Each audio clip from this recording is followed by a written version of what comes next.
আসসালামু আলাইকুম ওয়া রাহমাতুল্লাহ। আজ 21শে শাবান 1446 হিজরি, 8ই ফাল্গুন 1431 বঙ্গাব্দ, বসন্তকাল। 21শে ফেব্রুয়ারি 2025 ইং শুক্রবার।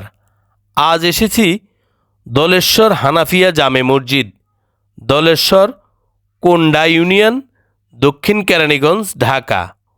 ঐতিহ্যবাহী এই মসজিদের বয়স প্রায় 150 বছরেরও বেশি।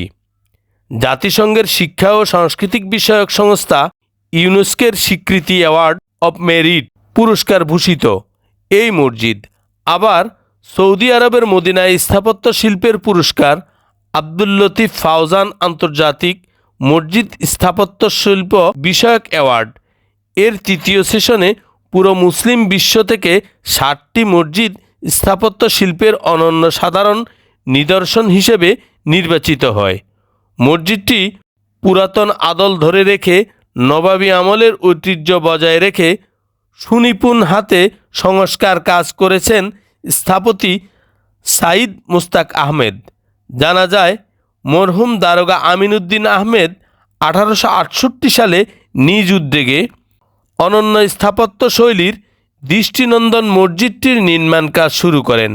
জনশ্রুতি আছে, দারোগা আমিনউদ্দিন আহমেদ মসজিদটির নির্মাণে প্রথম উদ্যোক্তা হওয়ায় এটি দারোগা মসজিদ নামেও পরিচিত ছিল। একাধিকবার মসজিদটি সম্প্রসারণ করা হয়। কালের আবর্তনে এই মসজিদের কাঠামো বিলীন হওয়ার পর্যায়ে ছিল। মসজিদটিকে সংস্কার করে পুরনো রূপ দেওয়ার উদ্যোগ নেন স্থানীয় সংসদ সদস্য নসরুল হামিদ। 2018 সালে সংস্কার কাজ শেষ হয়। পুরনো মসজিদের পাশেই নির্মাণ করা হয় নতুন আরেকটি মসজিদ। পুরনো মসজিদটি এখন গ্রন্থাগার ও মক্তব হিসেবে ব্যবহৃত হচ্ছে। প্রতি শুক্রবার এই মসজিদ প্রাঙ্গণ ভরে ওঠে মুসল্লিতে।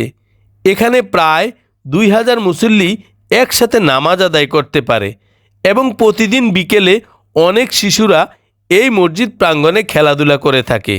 দূর দূরান্ত থেকে অনেক মানুষ দেখতে আসেন এই মসজিদ।